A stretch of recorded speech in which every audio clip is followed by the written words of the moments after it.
അല്ല, മുഖ്യമന്ത്രി അങ്ങനെ പലതും പറയുക, അത്തരം കാര്യങ്ങൾക്ക് എല്ലാത്തിനും മറുപടി പറയുവാൻ UDF കൺവീനർ എന്നുള്ള നിലയിൽ ഞാൻ അതിന് തയ്യാറാകുന്നില്ല.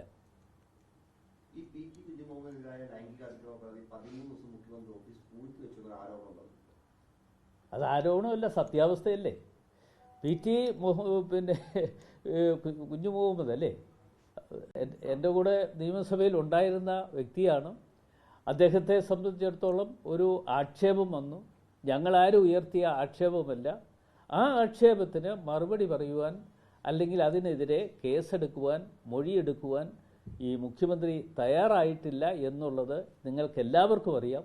അതിൻ്റെ കാരണം എന്താണ്? ഇത്രയും ദിവസം കാലതാമസം ഉണ്ടാക്കി. ഒരു പരാതി കിട്ടിയാൽ അപ്പം തന്നെ നടപടി സ്വീകരിക്കും എന്നുള്ളതാണ് മുഖ്യമന്ത്രി പറയുന്നത്. പക്ഷേ ആ പരാതിയെ സംബന്ധിച്ചിടത്തോളം എന്തുകൊണ്ട് PT കുഞ്ഞുമുഹമ്മദിനെ സംബന്ധിച്ചിടത്തോളം ആ പരാതി പൂഴ്ത്തിവെച്ചിരുന്നു എന്നത് ജനങ്ങൾ കൂടി അറിയാൻ താല്പര്യമുണ്ട്. അത് മുഖ്യമന്ത്രി മറുപടി പറയണം. ഇതൊരു ഇരട്ടത്താപ്പല്ലേ? ഇപ്പോൾ KPCC അധ്യക്ഷൻ ഒരു പരാതി വന്നപ്പോൾ KPCC അധ്യക്ഷൻ അല്പം തന്നെ അത് ബന്ധപ്പെട്ടവർ കൈമാറി. പക്ഷെ മുഖ്യമന്ത്രി ഓഫീസർ അത്തരത്തിലുള്ള നടപടി എടുത്തില്ല. അത് ഇരട്ടത്താപ്പല്ലേ നയമല്ല? അല്ല, ഞങ്ങൾ അക്കാര്യത്തിൽ അഭിപ്രായം ഇന്നലെ തന്നെ പിന്നെ KPCC പ്രസിഡന്റ് തന്നെ അഭിപ്രായങ്ങൾ പറഞ്ഞിട്ടുണ്ട്. അതിന് ഉപരിയായി വേറെ ഒരു അഭിപ്രായം എന്നെ സംബന്ധിച്ചിടത്തോളം ഇല്ല. എന്നോട് ചോദിച്ച ചോദ്യത്തിന് മറുപടിയായി ഞാൻ പറഞ്ഞു, ഇത് ഇരട്ടത്താപ്പ് നയമാണ് ഇപ്പോൾ നടത്തിക്കൊണ്ടിരിക്കുന്നത്. ഒരു ക്ലിപ്പും ഇല്ല. ഞങ്ങൾ തമ്മിൽ ഒരു തർക്കവും ഇതുവരെയും ഉണ്ടായിട്ടില്ല. UDF കൺവീനർ എന്നുള്ളത്, ഞാനൊരു പാവപ്പെട്ട UDF കൺവീനറാണ്. ബാക്കി കാര്യങ്ങളൊക്കെ 13-ാം തീയതി കഴിഞ്ഞ് തെരഞ്ഞെടുപ്പിൻ്റെ ഫലം വരട്ടെ, അതിന് ശേഷം ഞാൻ കാര്യങ്ങൾ പറയും. ഇന്നിപ്പോൾ ഈ മലബാർ മേഖല ഇലക്ഷൻ നടക്കുമ്പോൾ UDF ജമാഅത്ത് ഇസ്ലാമി ബന്ധമാണ് LDF നേതാക്കൾ, പ്രത്യേകിച്ച് CPM നേതാക്കൾ നിരന്തരം പറഞ്ഞുകൊണ്ടിരിക്കുന്നത്. അതൊരു പ്രതികൂല ഘടകമാകും ആ പ്രചരണം? ഒരു കാരണവശാലും ഞങ്ങൾക്ക് അത്തരം കാര്യങ്ങളിലൊന്നും ഒരു ഭയവുമില്ല. LDFനെ സംബന്ധിച്ചിടത്തോളം അവർക്ക് ആരുടെ ഭാഗത്തു നിന്ന് വോട്ട് കിട്ടിയാൽ ഞങ്ങൾ സ്വീകരിക്കും എന്ന് പറഞ്ഞുകൊണ്ട് നടന്ന ഒരു കാലഘട്ടം ഉണ്ടായിരുന്നു. അവർ സ്വീകരിച്ച ഒരു കാലഘട്ടമുണ്ട്. അതിപ്പോൾ നിങ്ങൾക്ക് എല്ലാവർക്കും അറിയാം. LDFന് എന്തുമാകാം.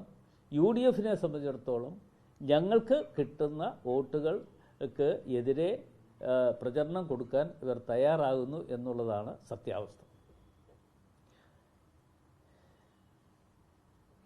ആർക്കൊന്നും ചോദിക്കാല്ലേ? ഉണ്ടോ? എന്ത് വോട്ട് ആരുടെ വാങ്ങാലോ, പ്രശ്നമല്ലോ. അതാണല്ലോ കോൺഗ്രസ് നിലപാട്. ആര് വോട്ട് ചെയ്താലും വോട്ട് സ്വീകരിക്കുമെന്നാണ് കോൺഗ്രസിന്റെ നിലപാട്. അത് ആ വിഷയം അങ്ങ് കളഞ്ഞില്ലേ? എന്തിനാണ് നിങ്ങൾ ആവശ്യമില്ലാത്ത ഒരു വിഷയത്തിലേക്ക് കടന്നു പോകുന്നത്? ഇപ്പോൾ ഇന്നത്തെ ആനുകാലികമായ ഇന്ന് പറയാനുള്ള കാര്യങ്ങൾ, ഇന്ന് തെരഞ്ഞെടുപ്പാണ്. തെരഞ്ഞെടുപ്പുമായി ബന്ധപ്പെട്ടുകൊണ്ട് നടക്കുന്ന കാര്യങ്ങളെക്കുറിച്ച് നമുക്ക് ആലോചിക്കാം.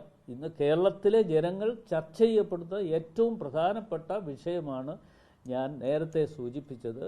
ഇവിടെ ശബരിമലയുമായി ബന്ധപ്പെട്ടുകൊണ്ട് നടന്നിട്ടുള്ള കൊള്ളകൾ പൂഴ്ത്തിവെക്കുന്നതിന് വേണ്ടി മുഖ്യമന്ത്രി ഇന്ന് തയ്യാറാകുന്നു എന്നുള്ളത് കൊണ്ടാണ് ഞാനിതിനെതിരെ പ്രതികരിക്കുന്നത്. മുഖ്യമന്ത്രി ജനങ്ങളോട് മാപ്പ് പറയണമെന്ന് അഭിപ്രായമുണ്ട്. കാരണം മുഖ്യമന്ത്രി തന്നെ അതിൽ പ്രതീക്ഷയില്ലെന്ന് പറയുന്നു. ഇത്രത്തോളം ബുദ്ധിമുട്ട്, നിരവധി സമരങ്ങൾ, കേസുകൾ, ഇതൊക്കെ ഇത്തരം ഒരു സംവിധാനത്തിലേക്ക് ജനങ്ങളിലേക്ക് ഏറ്റുമുട്ടപ്പോൾ മുഖ്യമന്ത്രി കാര്യത്തിൽ ജനങ്ങളോട് മാപ്പ് പറയും. തീർച്ചയായിട്ടും ജനങ്ങളോട് മാപ്പ് പറയേണ്ട മുഖ്യമന്ത്രിയാണ്. കാരണം എന്താണെന്ന് ചോദിച്ചാൽ നിരവധി കേസുകളാണ് എടുത്തിട്ടുള്ളത്. ആ കേസുകളെല്ലാം നിലനിൽക്കുകയാണ്. മുഖ്യമന്ത്രി പറയുന്നു ഇനിയിപ്പോൾ നടക്കുമോ ഇല്ലയോ എന്നതിനെക്കുറിച്ച് എനിക്കിപ്പോൾ തൽക്കാലം ഒന്നും പറയാൻ പറ്റുന്നില്ല. ബഹുമാനപ്പെട്ട കേന്ദ്രമന്ത്രി തന്ന മറുപടി ആണ് എൻ്റെ കയ്യിരിക്കുന്നത്. ആ ചോദ്യം ഞാനാണ് 3/12/2023 ഉന്നയിച്ച ചോദ്യമാണ്. ആ ചോദ്യത്തിനുള്ള മറുപടിയാണ് എൻ്റെ കൈവശമുള്ളത്. അതിനകത്ത് വ്യക്തമായ അഭിപ്രായങ്ങൾ കേന്ദ്രമന്ത്രി പറഞ്ഞിട്ടുണ്ട്. പിന്നെ മാത്രമല്ല, ഒരു വ്യക്തത വരുത്തത്തക്ക തരത്തിൽ ഇവർ ഒരു DPR തയ്യാറാക്കി ഇതുവരെയും നൽകിയിട്ടില്ല. മുഖ്യമന്ത്രി പറയുന്നു ഞങ്ങൾ DPR കൊടുക്കുന്നു എന്ന് പറയുന്നതല്ലാതെ ജനങ്ങളെ ബുദ്ധിമുട്ടിക്കാൻ കഴിയുന്ന തരത്തിലേക്കാണ് കാര്യങ്ങൾ മുമ്പോട്ട് പോകുന്നത്.